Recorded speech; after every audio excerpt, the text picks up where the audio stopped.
Yes, my dear friend, welcome back to the channel. This is Salon's blog. A very good afternoon to you wherever you are on the globe, especially on the continent of Africa, in Europe, in America, in Canada, Australia, or right here in Southeast Asia. Ladies and gentlemen, it is a very good evening from Asia. Yes, we are already in the evening. It is 8 p.m. here in Southeast Asia, Malaysia to be precise. Wherever you are on the globe, you are highly welcome to this very special Thursday evening edition from Asia. But you are in your afternoon in Africa. In Europe, you are in your afternoon. In America, it should be in your morning. Dear friends, welcome to the channel. This is Salon's blog. Tonight, Chelsea, Panathinaikos Conference League. Yes, UEFA Conference League tonight. But before we go to my preview of the game tonight, I want to start on Champions League. That was played last night. Right on your screen there, dear friends. Are you surprised? English teams are dominating the Champions League. Yes, English teams are dominating the Champions League. Next season, by this time, Chelsea will be the one on top right here. As you can see on your screen, Aston Villa is leading the table, the Champions League table, followed closely by Liverpool. Then Man City before Monaco, Brest, Leverkusen, Inter Milan, the Sporting CP. Ladies and gentlemen, the top three are all English teams leading the Champions League table, the standings after 3 games. Dear friends, yes, it is what it is. The Champions League, right now, the English teams are the ones leading the Champions League table right now as we speak. Ladies and gentlemen, that is a good news for the Premier League. Means that the Premier League is getting stronger and stronger, and as a matter of fact, it's the strongest league in the world. It is the strongest league in the world. And remember, this is the phase table, the league phase table. Yes, the Champions League phase table so far. The English teams, 3 teams, Aston Villa, Liverpool, and then Manchester City. They are topping the table right there. All right. Now, we are going to go straight to Chelsea right now. Enzo Maresca speaking on why he left Mudryk out of the squad against Liverpool, which I couldn't understand when the game was ongoing. I was wondering, where is Mudryk? I was asking myself, where is Mudryk? High line, Liverpool is high line. Where is Mudryk for our, attack with the speed that we needed? But Maresca gave an answer to that, dear friend. Most of the things that I always speak about here, one way or the other, once I talk about it, the next moment, the coach will give a reply to, or we see a player. Like I spoke about João Felix yesterday. This morning, João Felix came and gave an answer to the question I asked. Today, we are getting the response from Enzo Maresca on the question I was asking. Where was Mudryk? Well, Maresca says, I left Mudryk out of the squad to face Liverpool only for technical reasons. For technical reasons, he left Mudryk out. He said, he was asked, when will Michel fulfill his potential? And he answered, I don't know. We try to work with Michel every day, and hopefully he can get better and better by day with us. Hopefully, Michel can get better and better by day with us. Maresca have a lot of patience for Michel. Remember, Michel is the only member of the left wing stars that we have, the players we have at the left wing, that can play both in a high line and low block teams. If it's a low block, he can still fit in. If our opponents are low block team, he can fit in. If they are also high-line team, he can also fit in.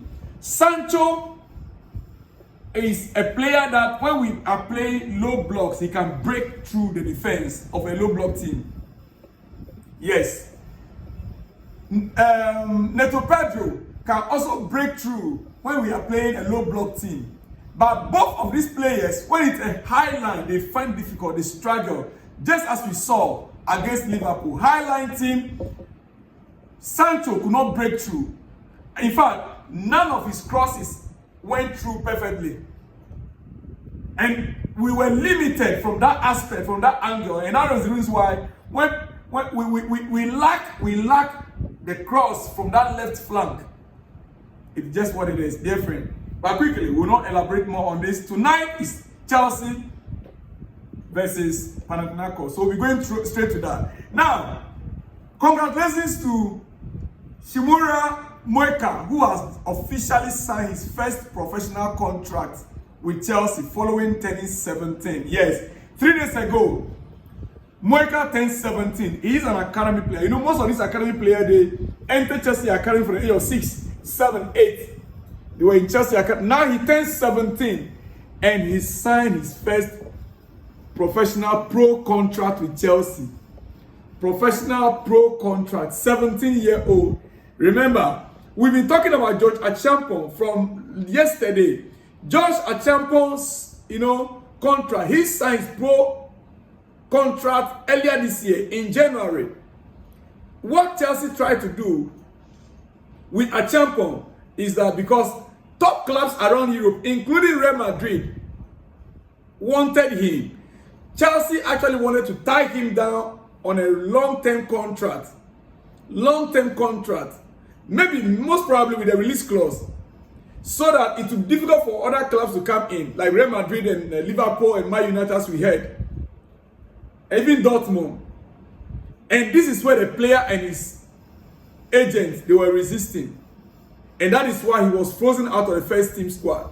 Not that he did not sign this contract that Moeka just signed 3 days ago. He already signed this contract far back in January. His first pro contract. And first pro contract cannot be more than 2 years. So for him, he already had his academic contract agreement with Chelsea. That has not ended yet. And he now signs pro contract in addition. So on the books of Chelsea, Josh has more than 2 years on the books of Chelsea. Chelsea want to tie him down with a long-term contract. And this is where the problem is. Dear friends, congratulations to Moeka for signing his official first professional contract with Chelsea following his 17-year age. 3 days ago, he turned 17, 3 days ago. Dear friends, well, before I continue, before I continue, I want you to watch this short clip on your screen. My man, Nicola Jackson, some of the few goals he scored this season. And tell me, be honest to yourself, some of these goals, whether it is a striker's goal, when I mean striker, typical striker, good striker, not even a developing striker, Gyökeres, Ellen Haaland's kind of goal, Victor Osimhen kind of goal. Tell me, these goals you are seeing, even the assist that he gave, that is Nicola Jackson on your screen for a few seconds.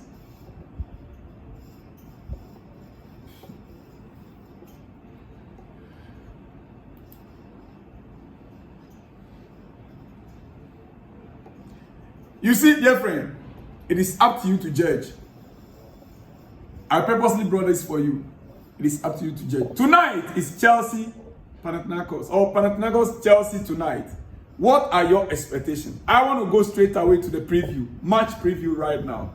Match preview and prediction. Chelsea, Panathinaikos. Quickly, in the next 5 minutes, I'll be out of this place.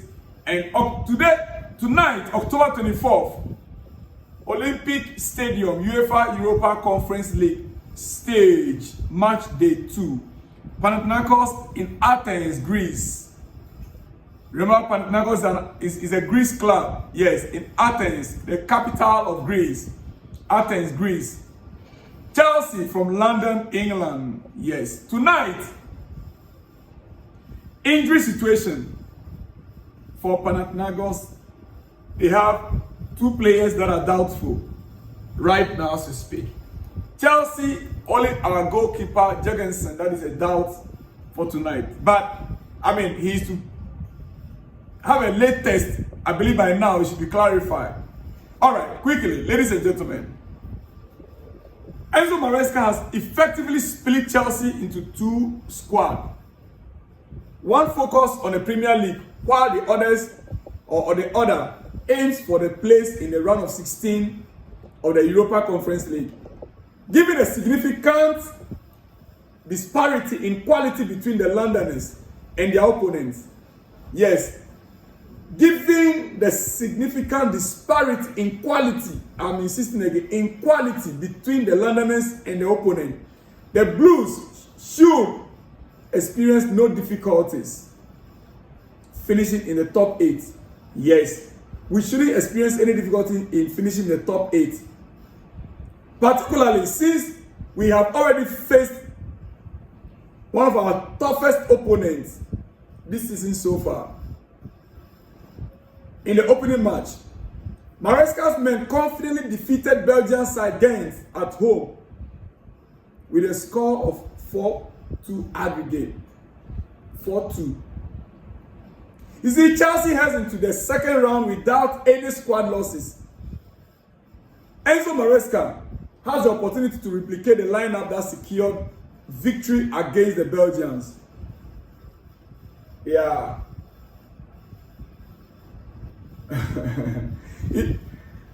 Now, it's an opportunity to replicate the lineup that secured victory against the Belgians. One player likely to make an impact in Greece tonight is Mudryk, dear friends.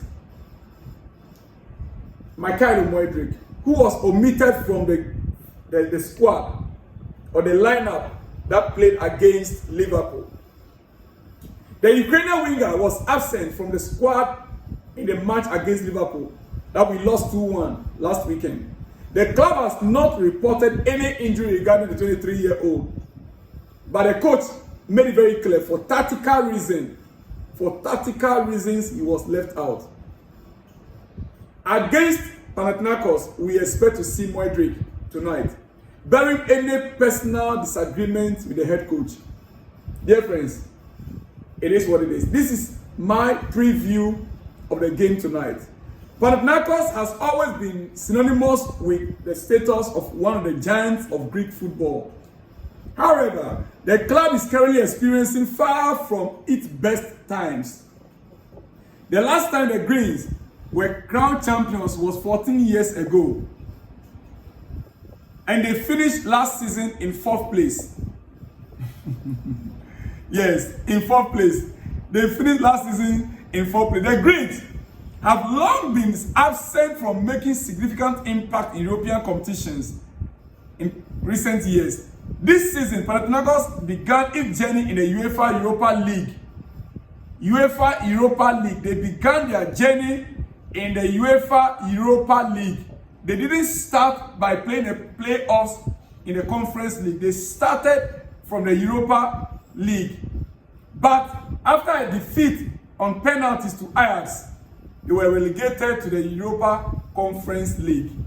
So, whilst Chelsea was playing the Conference League playoffs, they were in the Europa League ahead of Chelsea, but they were eliminated by Ajax on penalties. Therefore, they will have to drop to Conference League. Dear friends, there, in a dramatic confrontation, they edged out French side Lens 1-0. Home and away 2-0. The league stage commenced with a disappointing 1-1 draw against Serbian side Borak, causing frustration in Greece. Now, domestically, Panathinaikos is struggling. However, last weekend, they managed to end their winless streak by defeating another mid-table team, OFI 1-0. Overall, in 8 rounds, Panathinaikos has garnered 12 points in 8 rounds, placing them 6th on their league table, with a 5-point gap from the league leaders. Dear friends, that is the current situation with Panathinaikos. Alright, in this matchup, my prediction, Panathinaikos versus Chelsea. My prediction, in this matchup, I expect nothing less than a convincing victory for Chelsea tonight. And I mean it. I expect nothing less than a convincing victory for Chelsea tonight. At least by a margin of 2 goals. You are getting it from me. If you are the one that like to bet, tonight I'm giving you. I expect nothing less than a convincing victory tonight for Chelsea. At least by a margin of 2 goals. My prediction is Chelsea win with 1.5 handicap. Ladies and gentlemen, let me end up by my predicted lineup for Chelsea. In a goalpost, Jorgensen, we understand late fitness issue, but I will still expect him as a goalkeeper. In defense, Disasi, Badasheli, Tosin, Viega. Midfield, Casadai, Dewsbury Hall, Neto.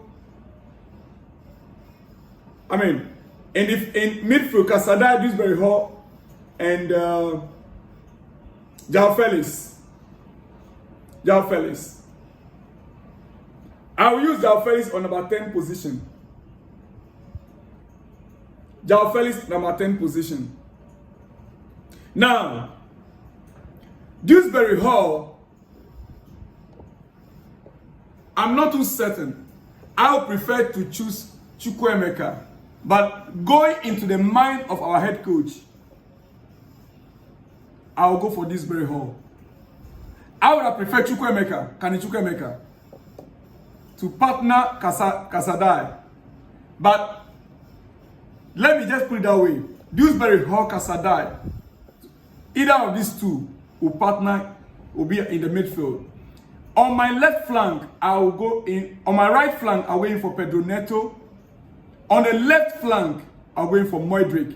As for that, Mudryk is number 1 on my team sheet. Then heading the attack will be Christopher Nkuku. Goalkeeper, Jorgensen. He is a doubt though. But let me put it up first. Dear friend, that is my predicted lineup for Chelsea. I will not go into Panathinaikos. As you can see on your screen, that is our players they are pink.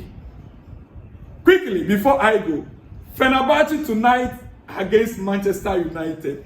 Ladies and gentlemen, and I heard something, you guys out there, Manchester United fans, be careful, for your coach to come up and say that Jose Mourinho, putting Jose Mourinho at his level. I'm not too sure if this guy, Eric Ten Hag, really know what he's saying. Says that Jose Mourinho is a winner. He's a winner who loves to win trophies. He said both him and Jose are winners, and they love to win trophies. Hey, United fans, tell your man he shouldn't come near.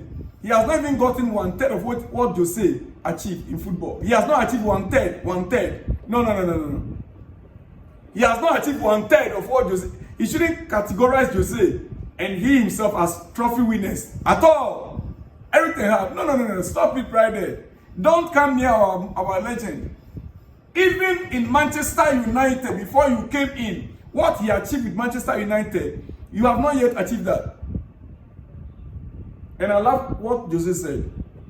If Manchester City, there are 115 charges that were laid against them, if they are to be found guilty, means that Jose will have to receive his medal for winning the league in 2017-2018. Because he was the champ, he was the second. Yeah. Manchester United then was second on the league table when Man City won the league 2017-2018. And he also made it very clear. That would mean that he's coming for his winning bonus. Winning the EPL 2017-2018 season. Dear friends, so tell your man, Eric Ten Hag, not to come near our Jose Mourinho. Dear friends, let me end it here. I'll see you guys after the next one, which is the game against Panathinaikos with my post-match reaction. Hopefully, Chelsea can come victorious. See you guys when you see me, dear friends. Shalom and peace.